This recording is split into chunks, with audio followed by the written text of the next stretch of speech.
Say not to that and subscribe. Please like, subscribe. And now I'm gonna watch T-Sex Boot Can. Hi, this is Dennis from K&J Cook DeVoe, and today we're going to show you how to make some cast iron steak tips. Now the first thing you want to do is get your steak tips out, get them to room temperature, because if you cook steak while it's cold you won't get a right crust.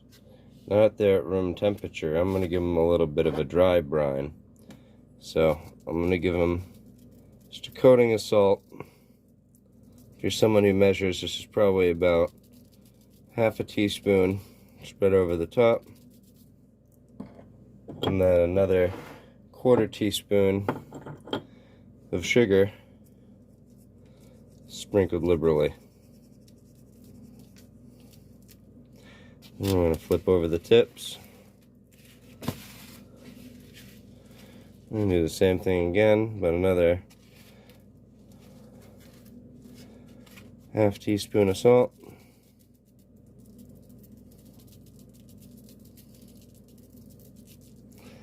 And another quarter teaspoon of sugar.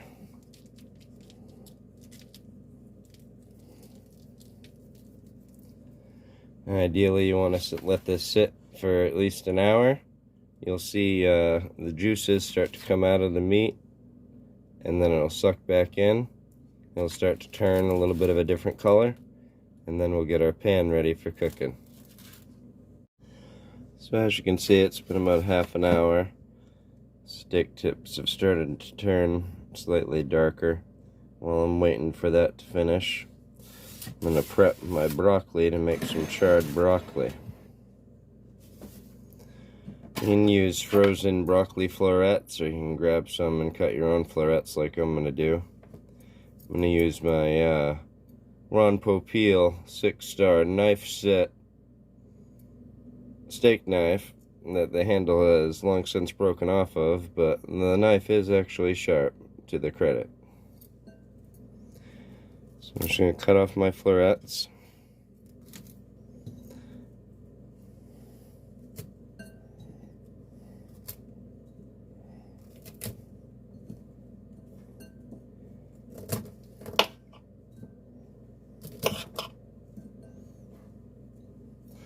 And save the stems for a stock or something later if I want. But I'm going to take my florets, I'm going to add some butter to them, a little salt and garlic. I'm going to microwave them for about 5 minutes to soften. While I'm doing that, I'm going to preheat my oven to 450.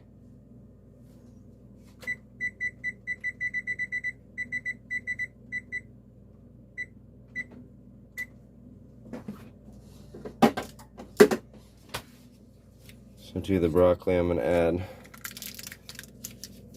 about a quarter of a stick of butter.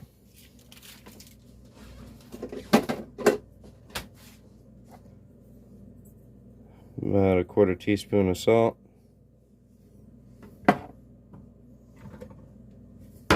And about a half a teaspoon of garlic powder. That's going to go in the microwave for 5 minutes to soften before I throw it in the oven. Okay, so broccoli's been steaming in the microwave for about 5 minutes in the butter and salt and garlic. It's about halfway soft. Took a small sheet pan, coated it in some aluminum foil just to make it easier for cleanup. I'm going to spread it out on this pan and we'll throw it in the oven. And before the steak's done, we'll wait and see when this crispies up, and we'll take it out to go with the steak. So the broccoli is out. It's been about 15 minutes. To most people that would look burnt, but I assure you the darker edges on there are crispy like a potato chip, a little bitter, but an excellent flavor if you ever want to try it. Now that that's out and cooling, I'm going to start getting this cast iron pan heated. So to start out, I have my 9-inch cast iron pan.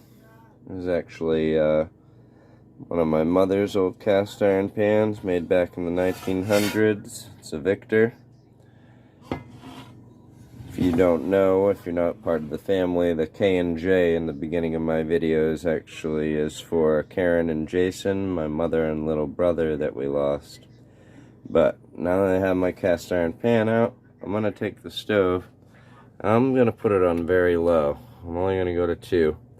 Because cast iron on an electric stove, the electric stove doesn't heat up easily, and a cast iron pan doesn't heat up equally.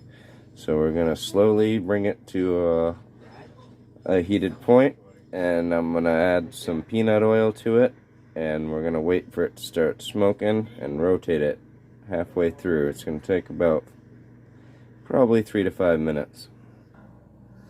So I have the oil in the pan starting to heat up. While it's heating, I like to use peanut oil because it has a high smoking temperature. If you're trying to sear off steak, you want a high heat. You don't want it to start burning. You can see the pan is heated. You can see the oil starting to smoke slightly.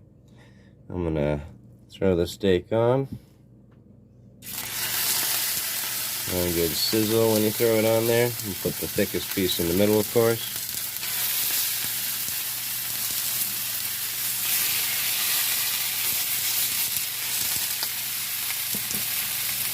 Now that it's in there, I'm going to add a little black pepper. Some people may not want to add it till the end. Black pepper burns when you sear it, but we don't mind no bitter flavor.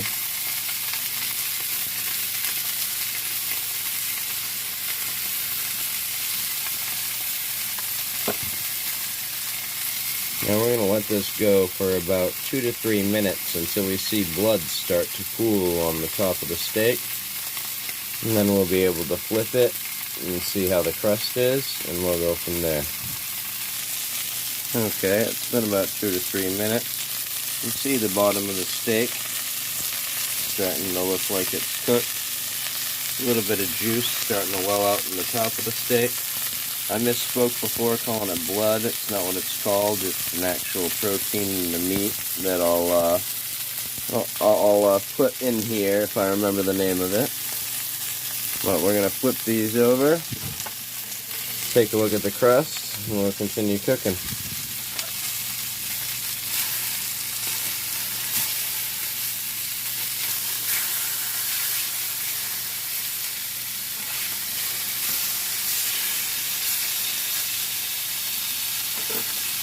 Okay, so far so good. It may look like it's a little dark, but it's not. It's just from the dry brine with the sugar in it.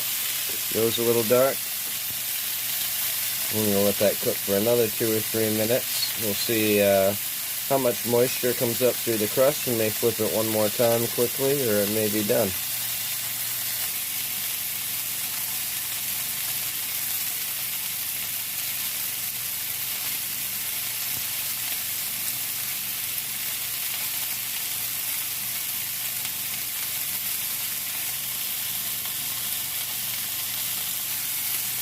Okay, it's been about 2 minutes. These are the top of the steaks. You see the juices starting to pool. That's a sign that the other side is starting to cook. So we're going to flip these over quickly. Give them a little bit more of a crust. There we go.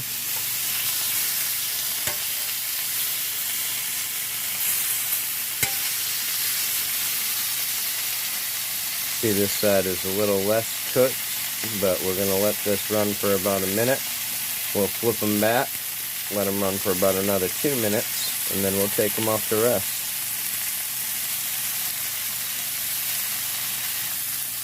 Okay, it's been about a minute here. Look at the side of the steaks here. You can see the cooking starting to even out. I'm going to flip them for the last time.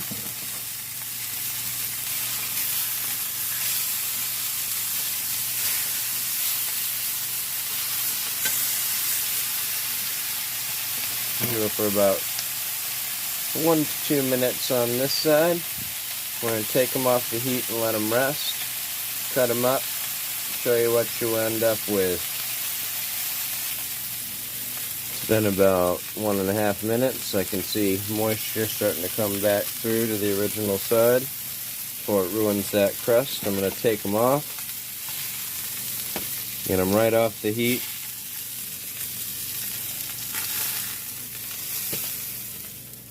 We're going to let those steaks rest for about 10 minutes before we cut into them to let the juices equalize. Okay, it's been about 7 minutes. I can see the juices are redistributed. And cut into this and see how we did. I was going for a medium rare cook. Let's see how it looks.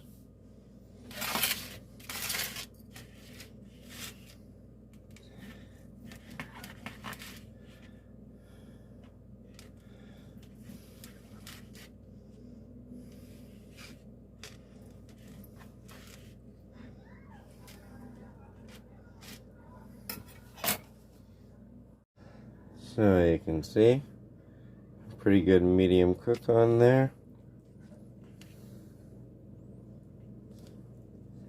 I'm going to pair this up with the broccoli and we'll have some dinner. I'm not big on evaluating my old food, but let's take a piece of this broccoli. I just want you guys to listen to the crunch.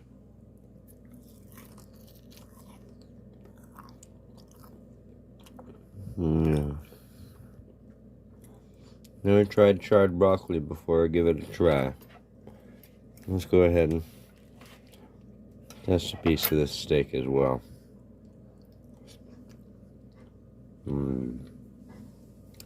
Okay. This is K&J Cook DeVoe. Thank you for watching. Like and subscribe if you are interested at all. We'll make some more videos.